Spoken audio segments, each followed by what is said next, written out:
ತಾಯಂದಿರ್ರೆ, ನಿಮ್ಮನ್ನು ಉದ್ದೇಶಿಸಿ ಮಾತಾಡ್ತೀನಿ. ಮನೆ ಮೊದಲು ಪಾಠಶಾಲೆ, ಜನನಿ ತಾನೇ ಮೊದಲು ಗುರು. ಜನನಿಯಿಂದ ಪಾಠ ಕಲಿತ ಜನರು ಧನ್ಯರು. ಇವತ್ತು ನೋಡ್ರಿ, ಒಂದು ಮನೆಯ ಎತ್ತರಕ್ಕೆ ಏರ್ಬೇಕಾದ್ರೆ, ಒಂದು ಮನೆತನದ ಹೆಸರ ಎಲ್ಲ ಕಡೆ ಪಸರಿಸಬೇಕಾದ್ರೆ, ದಶ ದಿಕ್ಕುಗಳಿಗೆ ಹಬ್ಬಬೇಕಾದ್ರೆ ಆ ಮನೆಯೊಳಗಿನ ಗೃಹಿಣಿಯೇ ಕಾರಣ. ಯಾಕಂತಂದ್ರೆ ಮನೆಯೊಳಗೆ ನಾವು ಇರ್ತೀವೂ ಇರಂಗಿಲ್ಲ. ಆದ್ರೆ ಯಾರೇ ಬಂದ್ರೆ ಅವರನ್ನು ಅತಿಥಿ ಸತ್ಕಾರ ಮಾಡಿ ಅವ್ರ ಅನುವ ಕೇಳಿ ಯಾತಕ್ಕೆ ಬಂದಿರಿ ಅಂತ ತಿಳ್ಕೊಂಡು ಎರಡು ಮಾತು ಮಾತಾಡಿದ್ರಿ ಅಂದ್ರೆ ಏನ್ ಮಾಡ್ತಾರಂದ್ರೆ, ಏನ್ರಿ ಅವ್ರ ಮನೆಯೊಳಗಿನ ಸಂಸ್ಕಾರ, ನಮಗ್ ಕೂನಿಲ್ಲ, ಗೊತ್ತಿಲ್ಲ, ಮನೆಗೆ ಬಂದವ್ರನ್ನ ಇಟ್ಟು ಚೆನ್ನಾಗಿ ಒಂದು ಸತ್ಕಾರ ಮಾಡಿದ್ರಲ್ಲ ಅಂತಾರ. ಅಂದ ಬಳಿಕ ಇವತ್ತಿನ ಒಂದು ಸಂಸ್ಕೃತಿ ಉಳಿಬೇಕಾದ್ರೆ, ಬೆಳಿಬೇಕಾದ್ರೆ ಏನು ಕಾರಣ ಅಂತಂದ್ರೆ ತಾಯಂದಿರೇ ಕಾರಣ. ಆದ್ದರಿಂದ ನೀವೆಲ್ಲರೂ ಇಲ್ಲಿ ಈ ಒಂದು ನಂದಿ ಇಂಟರ್ನ್ಯಾಷನಲ್ ಸ್ಕೂಲಿಗೆ ನಿಮ್ಮ ಮಕ್ಕಳನ್ನ ಅಡ್ಮಿಷನ್ ಮಾಡಿರಿ. ನಾವು ಶಾಲೆ ಕಲಿಯುವಾಗ ಬಹುಶಃ ಇಲ್ಲೆಲ್ಲ ಹಿರಿಯರದಾರ, ನನಗಿನ ಸಣ್ಣವ್ರು ಕಲ್ತಿರ್ಲಕ್ಕಿಲ್ಲ. ನನ್ನ ವಾರಿಗೆ ಇದ್ದವರೆಲ್ಲ ಮುಂದೆ ಕೂತವರೆಲ್ಲ ನಾವೆಲ್ಲ ಹನುಮಂತರು ಕೂಡ ಶಾಲಿ ಕಲ್ತಿದ್ದೀವಿ, ನಾವೆಲ್ಲ ಚಂದ್ರ ಶಾಲಿ ಒಳಗೆ ಶಾಲಿ ಕಲ್ತಿದ್ದೀವಿ. ಇಂಥ ಒಂದು ಪರಿಸ್ಥಿತಿ, ಒಂದು ಗಿಡದ ಬುಡದಲ್ಲಿ ನಾವು ಶಾಲಿ ಕಲ್ತೀವಿ. ಆದ್ರೆ ಇವತ್ತಿನ ದಿವಸ ನಮ್ಮ ಮಕ್ಕಳು, ನಮ್ಮ ಮೊಮ್ಮಕ್ಕಳು ಏನು ಮಾಡ್ತಾವ ಅಂತಂದ್ರೆ, ಇಂಥ ಒಂದು ಉನ್ನತ ಒಂದು ಸ್ಥಾನಕ್ಕೇರಿದಂಥ ಇಂಟರ್ನ್ಯಾಷನಲ್ ಶಾಲೆಗೆ ನಮ್ಮ ಮಕ್ಕಳು ಹೋಗ್ತಾವ ಅಂದ್ರೆ ಎಷ್ಟು ಖುಷಿ ಆಗಲಿಕ್ಕಿಲ್ಲ. ಅವಾಗ ಬಡತನ ಇತ್ತು, ಈಗ ಬಡತನ ಇಲ್ಲ. ಅವಾಗ ನಾವು ಶಾಲೆಗೆ ಹೋಗುವಾಗ ನಮಗೆ ಚಡ್ಡಿ ಇರ್ತಿದ್ದಿಲ್ಲ, ಅಂಗಿನ ಒಂದು ಉದ್ದ ಅಂತ ಇರ್ತಿತ್ತು ಅಟ್ಟೆ. ಆದ್ರೆ ಇವತ್ತಿನ ದಿವಸ ನನ್ನ ಮೊಮ್ಮಕ್ಕಳು, ಇವತ್ತು ನಿಮ್ಮ ಮೊಮ್ಮಕ್ಕಳು ಅವು LKG ಹೋಗುವಾಗ ಪುಲ್ಸೂಟ್ ಹಾಕೊಂಡು ಹೋಗ್ತಾವ.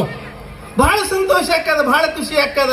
ಅಂದ ಬಳಿಕ ಇದರ ಅರ್ಥ ಏನು ಅಂತಂದ್ರೆ, ನಮ್ಮ ಹೊಲಕ್ಕೆ ಕೆಲಸಕ್ಕೆ ಬರೋರು ಅಥವಾ ನಿಮ್ಮ ಹೊಲಕ್ಕೆ ಕೆಲಸಕ್ಕೆ ಬರೋರು ಏನ್ ಮಾಡ್ತಾರೆ ಗೊತ್ತನ? ಸರ್, ಯಾವ ಸಾಲಿ ಚಲೋ ಅದ್ರಿ, ಎಲ್ಲಿ ಚಲೋ ಕಲಿಸ್ತಾರಂತ ಕೇಳ್ತಾರ. ಯಾರಿವರು? ಕೆಲಸಕ್ಕೆ ಬರ್ತಕ್ಕಂಥವರು. ಅಂದ ಬಳಿಕ ಶಿಕ್ಷಣದ ಬಗ್ಗೆ ಅಷ್ಟೊಂದು ಇವತ್ತಿನ ದಿವಸ ನಮ್ಮ ಜನರಲ್ಲಿ ಏನಾಗ್ಯದ ಅಂದ್ರೆ ಪ್ರಜ್ಞೆ ಮೂಡಿಯದ. ಯಾಕಂದ್ರೆ ಒಂದು ಕಾಲದೊಳಗೆ ಏನ್ರಿ, ನಮ್ಮ ಮಗ ಕಲಿತ್ರ ಕಲಿಯುವಲ್ಲೆಕ್ಕ, ಕಲೀಲಿಕ್ಕೆ ಬಿಡುವಲ್ಲೆಕ್ಕ, ಕೂತು ತಿಂದ್ರ ಸವಿಲಾರ್ದಂತ ಆಸ್ತಿ ಅದ ಅಂತ ದೇಸಾಯರಂತಿದ್ರ, ಪಾಟೀಲ್ರಂತಿದ್ರ, ಗೌಡ್ರಂತಿದ್ರ ಇಲ್ರಿ. ಮಕ್ಕಳು ಏನು ಅನ್ನೋದು ಮೇಳಿಲ್ಲ. ಯಾಕಂದ್ರೆ ಕೂತು ತಿಂದ್ರು ಸವಿಲಾರ್ದಷ್ಟು ಆಸ್ತಿ ಅದ ಅಂತ ತಿಳ್ಕೊಂಡ. ಆದ್ರೆ ಇವತ್ತು ಎಲ್ಲಾರ್ಗಿ ಗೊತ್ತಾಗ್ಯದ ಆಸ್ತಿ ಶಾಶ್ವತವಲ್ಲ, ಹೊಲ ಮನಿ ಶಾಶ್ವತವಲ್ಲ, ಸಂಪತ್ತು ಶಾಶ್ವತ ಅಲ್ಲ, ಅಧಿಕಾರ ಶಾಶ್ವತ ಅಲ್ಲ, ಇದೆಲ್ಲ ಬೆಳ್ಳಿ ಬಂಗಾರ ಶಾಶ್ವತ ಅಲ್ಲ, ಇದೆಲ್ಲ ಶಾಶ್ವತ ಅಲ್ಲ ಅಂತ ತಿಳ್ಕೊಂಡ.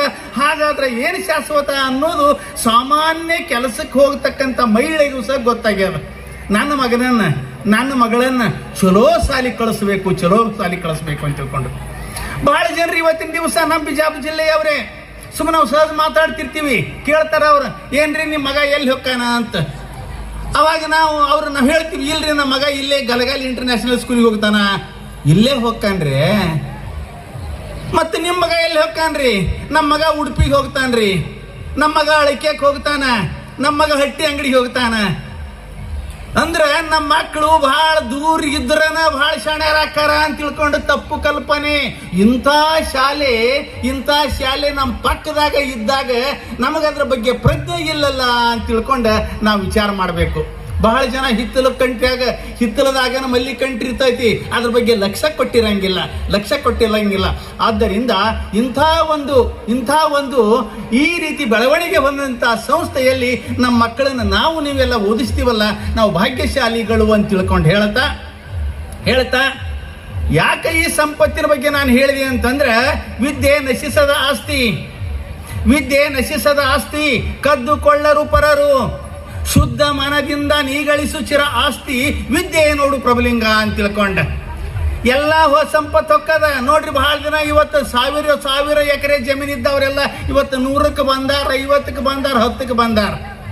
ಆಮೇಲೆ ದೊಡ್ಡ ಬಂಗಲೆಗಳೆಲ್ಲ ಸಣ್ಣ ಎಲ್ಲ ದೊಡ್ಡ ಆಗ್ಯಾವ. ಅಂದ ಬಳಿಕ ಈ ಸಂಪತ್ತು ಅನ್ನೋದು ಏರ್ತದ ಇಳಿತದ. ಹಾಗಾದ್ರೆ ಏರಿದ ಹಾಗೆ ಇರ್ತಕ್ಕಂಥ ಸಂಪತ್ತ ಒಂದು ಒಮ್ಮೆ ಪಡೆದುಕೊಂಡ್ರೆ ಆ ಸಂಪತ್ತ ಶಾಶ್ವತ. ಯಾರೋ ಇರುವವರೆಗೆ, ಅವರು ಇರುವವರೆಗೆ, ಪಡೆದಂತಹ ವ್ಯಕ್ತಿ ಇರುವವರೆಗೆ ಆ ಸಂಪತ್ತ ಶಾಶ್ವತ. ಆ ಸಂಪತ್ತು ಯಾವುದು ಅಂತಂದ್ರ ವಿದ್ಯೆ. ವಿದ್ಯೆ ವಿದ್ಯೆ ನಶಿಸದ ಆಸ್ತಿ.